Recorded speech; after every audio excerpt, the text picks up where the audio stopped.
Study IQ IAS, आपका selection हमारा mission. नमस्कार दोस्तों आज भारत के लिए एक बड़ा काम हुआ है। सोच के देखिए, हमारे पास इतना बड़ा कोस्ट लाइन है, लगभग 7800 किलोमीटर के आसपास। उसके बावजूद भी हमारे पास कोई भी ऐसा पोर्ट नहीं है जिसमें अल्ट्रा मदर शिप्स, जो बहुत बड़े बड़े शिप्स होते हैं, कमर्शियल शिप, वो आकर डॉक कर सकें। और फाइनली इसको देखते हुए सरकार ने निर्णय लिया कि हमें इस प्रकार के पोर्ट की जरूरत है और पीएम मोदी ने आज उद्घाटन किया है विज़िनजैम पोर्ट का। ये आप देख सकते हो खबर, PM Modi commission Vizhinjam port developed by Adani group in Kerala. इसको थोड़ा सा डिटेल से समझने की आवश्यकता है कि क्यों इतना बड़ा गेम चेंजर है, भारत को क्या फायदा होगा, काफी कुछ जानने को है। चलिए आगे बढ़ते हैं, लेकिन उससे पहले आप सबको बता दूं कि हमारा जो नया फाउंडेशन बैच है 2026 के तैयारी के लिए, वो 7 मई से स्टार्ट हो रहा है। अगर आप इसको ज्वाइन करना चाहते हैं, लिंक कमेंट सेक्शन में दिया हुआ है और यूज करना है आपको ये कोड अंकित लाइव, ताकि आप मैक्सिमम डिस्काउंट ले सकें। चलिए शुरुआत करते हैं। और सबसे पहले, जैसा मैं आपको बता रहा था, नरेंद्र मोदी जी ने आज ओपन किया Vizhinjam international sea port in Kerala, Thiruvananthapuram. इसकी थोड़ी सी लोकेशन अगर आप देखोगे तो यहां पर आप देख सकते हैं तिरुवनंतपुरम आपको देखने को मिल रहा होगा। इसके जस्ट नीचे, उसी के पास ही जो है ये विज़िनजैम इंटरनेशनल सी पोर्ट बनाया गया। मतलब जो हमारा सदर्न इंडिया, उसके एकदम लास्ट में जाकर ये आपको देखने को मिलेगा। और उसके ऊपर के साइड यहां पर आप देख सकते हो, ये रहा कोची शहर।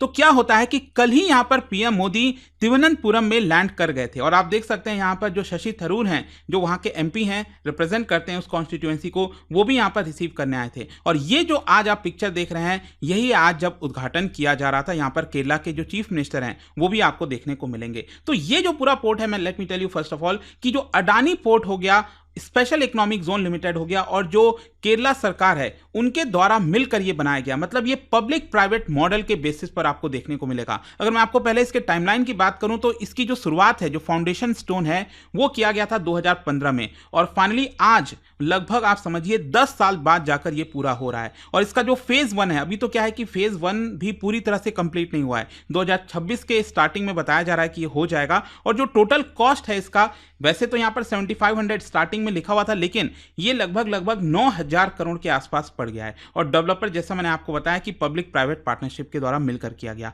अच्छा, ये विज़िनजैम पोर्ट है क्या? सबसे पहले ये समझिए, ये भारत का पहला फुल फ्लेज ट्रांसशिपमेंट पोर्ट है। ट्रांसशिपमेंट पोर्ट क्या होता है? बेसिकली क्या है ना, कि जैसे मान लो अगर एक बहुत बड़ा लार्ज कार्गो वेसल है, बहुत बड़ी शिप है, वो ऑब्वियस सी बात है उसमें कई देशों के सामान होते हैं। एक बड़ी शिप है, उसमें भारत का भी होगा, सिंगापुर का भी होगा, हो सकता है पाकिस्तान का भी हो, मतलब कई सारे देशों का यहाँ पर एक बड़े शिप में जो है आपका सामान होता है। तो यहाँ पर आपको अगर अपना सामान चाहिए तो जाहिर सी बात है ना कि आपके पास एक ट्रांसशिपमेंट पोर्ट होना चाहिए, फैसिलिटी होनी चाहिए, ताकि ये जो बड़ा शिप है वो वहां पर डॉक कर सके, आपका जो सामान है वो उतारे और बाकी का सामान वापस लेकर आगे चला जाए।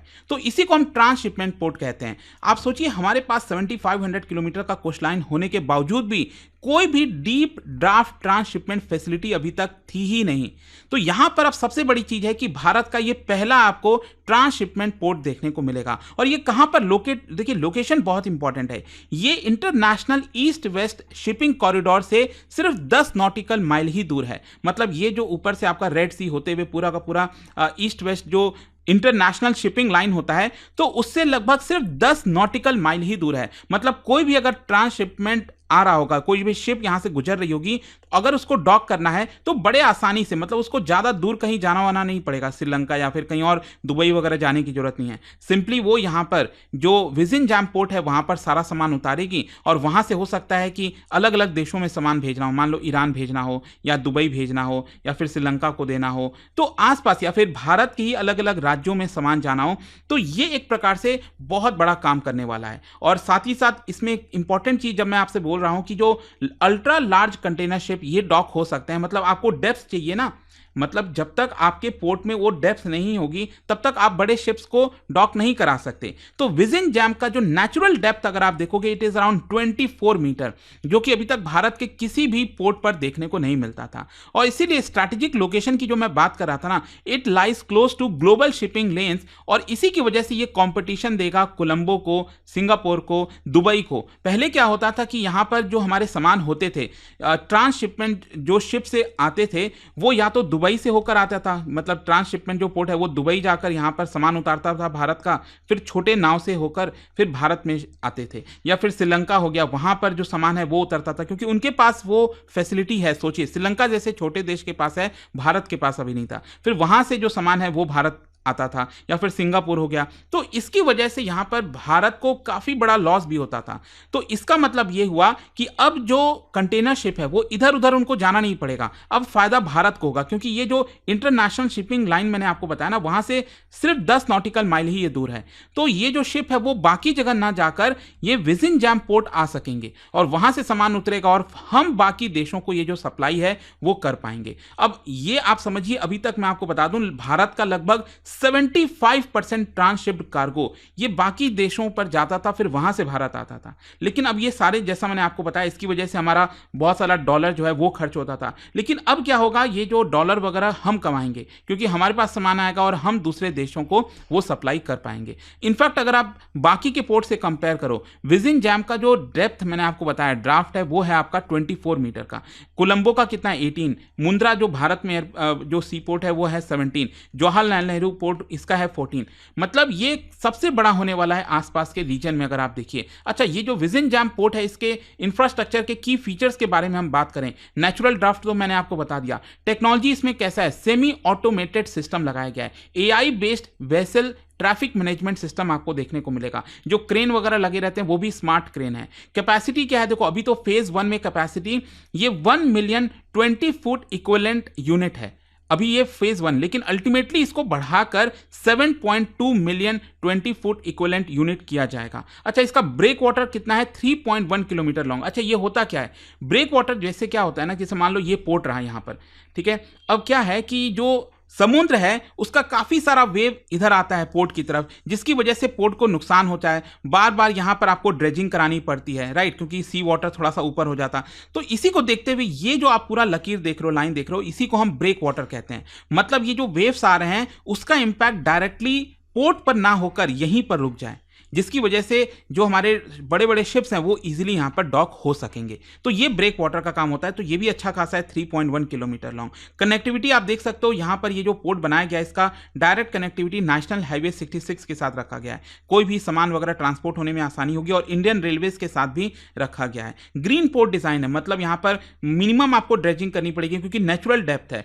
एनर्जी एफिशिएंट ऑपरेशन होगा, इको कॉन्शियस मटेरियल का इस्तेमाल किया गया इसको बनाने में। खैर, इसका इकोनॉमिक और ट्रेड इंप्लीकेशन की अगर हम बात करें, एक तो मैंने आपको पहले बताया कि फॉरेन एक्सचेंज जो सेविंग्स है वो भारत की होने वाली है। Hundreds of millions of dollar Bharat से चला जाता था सिर्फ हम, क्योंकि हमारे पास ट्रांसशिपमेंट पोर्ट नहीं था। अब ऐसा नहीं होगा, इनफैक्ट अब हम पैसा कमाएंगे। फिर इसके अलावा लोकल और नेशनल इकोनॉमी को फायदा होगा, जॉब क्रिएशन होगा इस पोर्ट के बनने की वजह से, warehousing, ship repair, transport, बहुत सारी चीजें होंगी। फिर इसके अलावा यहाँ पर मैरीटाइम क्लस्टर बन सकता है, शिप बिल्डिंग को लेकर, cold storage, sea food processing, बहुत सारी चीजें। मतलब एक पोर्ट बनने से कितना ज्यादा जॉब क्रिएशन वगैरह हो सकता है इसका अंदाजा भी लगाना मुश्किल है। और इसके अलावा जो ग्लोबल शिपिंग लाइन्स है, मतलब जो बड़े बड़े प्लेयर्स हैं शिपिंग इंडस्ट्री के अंदर, वो भी अब इंटरेस्टेड होंगे और वो भी अपने जो यूनिट्स हैं उसको यहां पर सेटअप करने की कोशिश करेंगे। खैर, ये तो हमने इकोनॉमिकली बात कर ली, लेकिन अगर हम इसको नेशनल सिक्योरिटी के पर्सपेक्टिव से देखें, स्ट्रैटेजिक डायमेंशन से, तो इसमें अगेन बहुत इंपॉर्टेंट है। जैसा मैंने आपको बताया, विज़िंजाम पोर्ट एकदम हमारे सदर्न टिप पर आपको देखने को मिलेगा।